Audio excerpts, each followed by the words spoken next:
समय से पता कि पत्थर कतना महंगा होई अरे मगर आलू ना होई पटर अगर 200 रुपए किलो हो जाए तो 12 महीना सब्जी होई मगर ना आलू ऐसे कोई सब्जी बा जो गरीब से लेके अमीर तक सबका भोजन चलावेला। वही तरह हमारे बिहार में लालू यादव ने गरीब मजदूर वंचित को आवाज देने के काम किए, सबको मान सम्मान देने का काम किए। अब आज उन्हीं को लोग भूल जाने का काम कर रहे हैं। जो दलदल से निकाले हैं उनको अगर भूल जाइएगा तो बहुत गड्ढा में गिर जाइएगा।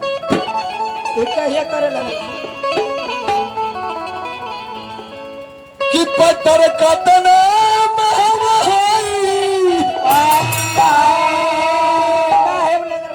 मगर आलू ना होई आलू ना होई ना नेता ढेर भैले बिहार में नेता ढेर भैले बिहार में केहू लालू ना सही बात बा।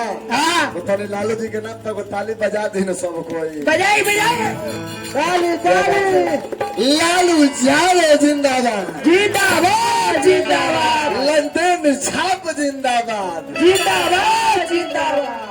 तो पत्थर कतना महंगा होई अरे मगर आलू ना तने त ढेर भैला बिहार में केहू लालू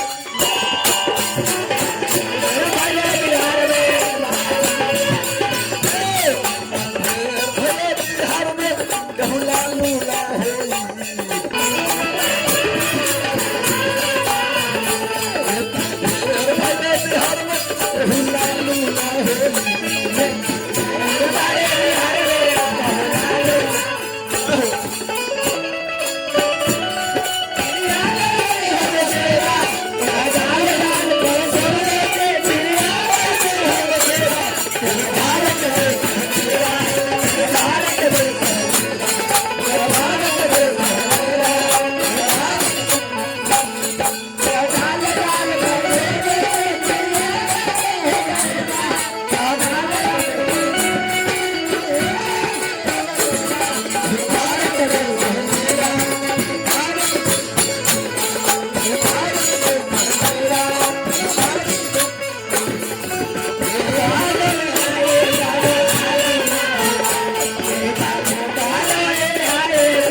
कैसे आखिर प्रमाण का बा देखिए कोने को बनाई तो कहे के भावा खावे गुदरी के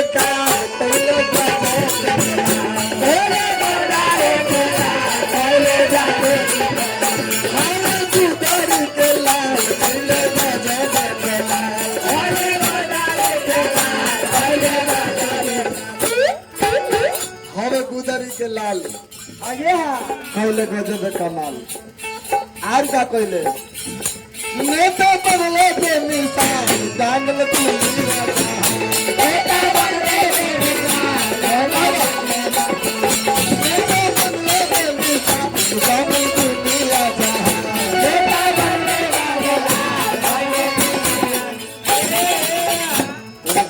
केतनो नेता आ जाए है केतनो पढ़ी लिखल हो जाए मगर उतना चालू ना हो जितना वो चालू रहे जितना दिमाग के तेज रहे बिहार के जितना आगे बढ़ल आज भी आगे बिहार नहीं के बढ़ल।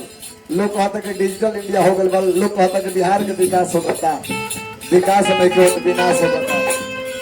ए भैया कोरोना के सुई लेने से आज हमारे भारत में बता रहे हैं कि आने वाले समय में आधी आबादी खत्म हो जाएगा। कोरोना के सुई लेने से जितना भी 50+ हमारे गार्जियन लोग हैं उस सब का। दूसरा नंबर जो बिहार में शराबबंदी है इस पर गौर से सुनिएगा। बिहार में शराबबंदी इसलिए है कि गरीब मजदूर दलित समाज का सफाया करना इस सरकार का काम है। बहुत गहरा राजनीतिक है। बड़े बड़े आदमी 20 रुपया 30 रुपया के लेके पाउच न पीते हैं। बड़ा बड़ा आदमी के लिए आज भी बोतल वाला ही चल रहा है।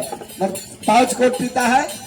जिसके पास पैसा नहीं है वो आदमी पीता है। जैसे मैं देखनी है 12 बजे के बाद में करो। ध्यान दीजिए, इससे जितना भी दलित परिवार, जितना भी पिछड़ा परिवार है, उस सब का जीवन हत्या हो रहा है।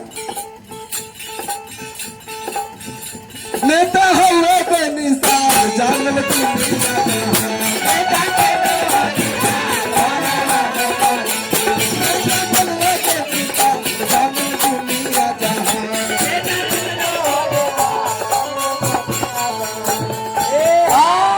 लास्ट में कहे के बाद कि केहू कतन पढ़ल की